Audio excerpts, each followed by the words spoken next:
अस्सलाम वालेकुम दोस्तों, welcome to my organic plants garden. दोस्तों, अगर आपका कोई भी गार्डन में लगा हुआ पौधा, जो गमलों में लगे हुए पौधे हैं या फिर आपके किचन गार्डन में कहीं पर भी कोई पौधा लगा हुआ है, कोई भी प्लांट है, किसी भी वैरायटी का पौधा है और उसकी ग्रोथ अच्छे से नहीं चल पा रही, पौधों के ऊपर ना तो पत्तियाँ आ रही हैं, ना पौधे के ऊपर जो है किसी तरह की कोई नई ब्रांचेज आ रही हैं, ना बर्ड्स आ रही हैं, ना कॉम्प्लें निकल रही हैं और ना ही किसी भी तरह से पौधे के ऊपर कोई कलियाँ दिखाई दे रही हैं, तो आज की इस वीडियो के अंदर आपके पौधे को सुस्ती से बाहर निकालने के लिए, यानी जो पौधे की ग्रोथ खो चुका है पौधा और वो सुस्त हो चुका है, डोरमेंसी में चला गया है, तो उसको दोबारा से हरा भरा बनाने के लिए, उनके ऊपर ज़्यादा पत्तियां कलियां बनाने के लिए इस ऑर्गेनिक फर्टिलाइज़र का हम इस्तेमाल करने वाले हैं। और इस फर्टिलाइज़र के साथ साथ चंद केयर टिप्स भी शेयर करूंगा, जिनको फॉलो करने से आपके पौधे के ऊपर ढेर सारी नई पत्तियाँ लगेंगी, ब्रांचेज आएंगी, बर्ड्स आएंगी और पौधा आपका मुकम्मल तौर पे लश ग्रीन होगा। आप पौधे की ग्रोथ को कैसे बढ़ाना है, इस फर्टिलाइज़र को आपने कहाँ से लेना है, मुकम्मल इन्फॉर्मेशन के लिए आपने इस वीडियो को एंड तक देखना है। और अगर आप हमारे चैनल पे नए हैं और आपने अभी तक चैनल को सब्सक्राइब नहीं किया तो जल्दी से भाई के चैनल को लाइक कर दें, सब्सक्राइब कर दें और साथ में बेल आइकन के बटन को प्रेस कर दें, ताकि गार्डनिंग से जुड़ी जो भी वीडियो अपलोड हो तो उसका नोटिफिकेशन भी आप तक पहुँच सके। तो चलिए दोस्तों, वीडियो को शुरू करते हैं। तो दोस्तों, इस फर्टिलाइज़र को आप आसानी से तैयार कर सकते हैं और हर तरह के पौधों में आप इसका इस्तेमाल कर सकते हैं, क्योंकि ये प्योर ऑर्गेनिक है और इसके अलावा ये होममेड है, फ्री में आप तैयार कर सकते हैं। इसके लिए कहीं दूर जाने की ज़रूरत भी नहीं है, लेकिन इस खाद का फ़ायदा काफ़ी ज़्यादा है। पौधों में पत्तियां लाने के लिए काफ़ी ये मौसर रहती है खाद, और इसके साथ साथ जिन पौधों के ऊपर सब्जियां नहीं बन पाती, फ्लावरिंग नहीं हो रही, उनके लिए भी ये काफ़ी हद तक बेहतर है। आपके ऐसे पौधे जो वेजिटेबल प्लांट्स हैं, सब्जियों वाले पौधे हैं, उनके ऊपर फ्लावरिंग नहीं लग रही, फ्रूट नहीं बन पा रहा, पौधे हरे भरे नहीं बन रहे, घने नहीं बन पा रहे, पौधों की ग्रोथ को फास्ट करने के लिए आंखें बंद करके आप इस फर्टिलाइज़र का इस्तेमाल कर सकते हैं। तो इस फर्टिलाइज़र को अपने पौधों में इस्तेमाल करने से पहले, पौधों के ऊपर ज़्यादा सब्जियां लाने के लिए, फ्लावरिंग बढ़ाने के लिए सबसे पहले जो काम है वो आपने ये करना है दोस्तों, कि हमेशा पौधों की मिट्टी जो है वो पोरस होनी चाहिए, यानी सॉफ्ट होनी चाहिए और कुछ इस तरीके से पौधों की मिट्टी जो है वो नरम होनी चाहिए। और इसके लिए जो फार्मूला है तैयार करने का मिट्टी का, काफ़ी सिंपल है। वैसे भी मिट्टी को तैयार करने का जो फार्मूला है वो काफ़ी सारी वीडियोस में आपको बता चुका हूं कि इसके लिए आपने हमेशा से बाल मिट्टी लेनी है। और बाल मिट्टी की अफादियत ये होती है कि वो आपके जितनी भी पौधों की जड़ें होती हैं उनको फैलने में मदद करती है, मिट्टी के अंदर जरखेज़ी बनी रहती है और लगातार पौधों की मिट्टी के अंदर मॉइस्चर बना रहता है। ऐसी मिट्टी को पौधे जो है हमारे काफ़ी ज़्यादा पसंद करते हैं और ये ग्रोथ को प्रमोट करती है, फर्टिलाइज होती है जल्दी से, और वेल ड्रेन मिट्टी होती है। वेल ड्रेन मिट्टी से मुराद कि जब भी आप पौधों में पानी डालते हैं, वाटरिंग करते हैं, तो प्रॉपर वाटरिंग करने से पौधे की मिट्टी की सरफेस के ऊपर पानी जो है वो ठहरता नहीं है, बल्कि वो एक्सेस ऑफ वाटर जो होता है, जो एक्स्ट्रा वाटर होता है, वो फ़ौरन जो है जज़ब हो जाता है, ड्रेन हो जाता है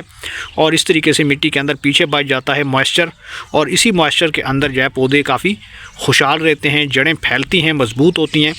और पौधा जो है वो न्यूट्रिएंट्स को इनटेक करने में काफ़ी ज़्यादा उसको आसानी होती है। तो दोस्तों, इस तरीके से आप बाल मिट्टी ले सकते हैं। बाल मिट्टी आपको नर्सरी से मिलती है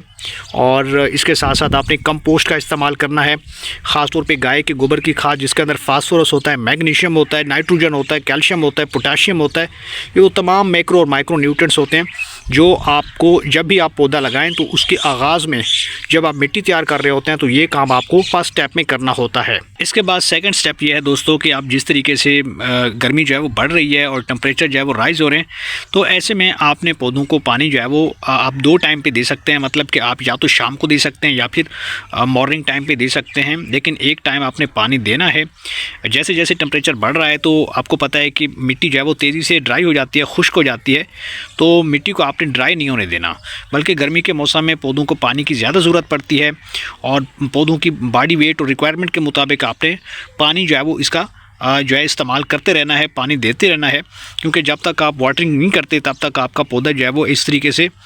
मिट्टी काफ़ी स्टफ़ हो जाती है और ऐसे में आपका पौधा ग्रोथ जो है वो नहीं बढ़ा पाता, क्योंकि न्यूट्रिएंट्स का वो इंटेक नहीं कर पाता। तो आपने इस बात का ध्यान रखना है, कभी भी मिट्टी को ड्राई नहीं होने देना, वरना पौधा आपका खुश्क हो सकता है और डाई हो सकता है। तो दोस्तों, फाइनली अब उस फर्टिलाइज़र की तरफ जाते हैं जिसके अंदर मौजूद है नाइट्रोजन और काफ़ी ज़्यादा नाइट्रोजन मौजूद है। हाई अमाउंट नाइट्रोजन जो है वो इस खाद के अंदर मौजूद है। काफ़ी सिंपल तरीके से बनने वाली ये खाद है। इसके लिए आपने लेना है जो फ्रेश चाय की पत्ती होती है, आप उसी का इस्तेमाल भी कर सकते हैं, नहीं तो आप जो है इस तरीके से कंपोस्ट तैयार कर सकते हैं। मैंने इस चाय की पत्ती की जो कि कंपोस्ट तैयार कर ली थी। चाय को आप अच्छे तरीके से छान लेते हैं तो पीछे से इस तरीके से ये जो चाय की पत्ती होती है जो इस्तेमाल शुदा होती है वो पीछे बच जाती है। इसके बाद आपने इसको अच्छे तरीके से पानी के साथ धो लेना है ताकि इसके अंदर जितनी भी इम्प्योरिटीज़ हैं वो निकल जाएँ, दूध के ज़रात वगैरह। और एक बंद कंटेनर के अंदर आपने इसे रखना है तकरीबन 20 से 21 दिन तक। उसके बाद आप देखेंगे कि इस तरीके से ये काले रंग की जो ब्लैक गोल्ड फर्टिलाइज़र है ये तैयार हो जाती है और इसके अंदर बेहतरीन किस्म की न्यूट्रिशनल वैल्यू मौजूद है जो हमारे पौधों को हरा भरा बनाने में, ज़्यादा पत्तियाँ लाने में और फ्लावरिंग को बूस्ट करने में मदद करती है। साथ में मिट्टी के अंदर जो माइक्रोबियल एक्टिविटी है वो बढ़ जाती है। इसके अलावा ये खाद आपके पौधों की मिट्टी के अंदर बनी रहती है और जरखेज़ी भी बनाई रखती है। इस गमले के अंदर आपका पौधा लगा हुआ है या शिफ्ट है तो उसके अंदर आप सबसे पहले मिट्टी के ऊपर जो है गुड़ाई कर लें, हल्की हल्की गुड़ाई कर लें। गुड़ाई करने के बाद जो है आप इस फर्टिलाइज़र का इस्तेमाल कर सकते हैं। तो दोस्तों चूँकि मेरे पास यहाँ पे 12 इंच का गमला है तो 12 इंच के गमले के लिए मैंने तकरीबन इतनी सी मिकदार ली है, तकरीबन 2 या 3 चम्मच के बराबर, और कुछ इस तरीके से मिट्टी के ऊपर जो है मैंने इसे स्प्रिंकल कर देना है। एक बेहतरीन फर्टिलाइज़र है, कंपोस्ट है जो हमारे पौधों को नाइट्रोजन फ्राहम करेगी और इससे हमारे पौधों के ऊपर लगातार जो ग्रीनरी है वो बनी रहेगी, नई ब्रांचेस आएंगी, नए पत्ते आएंगे, पौधा घना रहेगा, हरा रहेगा और साथ में पौधे की जो ग्रोथ है वो काफ़ी हद तक फास्ट हो जाएगी। तो कुछ इस तरीके से आपने दोबारा इस खाद को मिट्टी के अंदर हल्के हाथों से मिला देना है।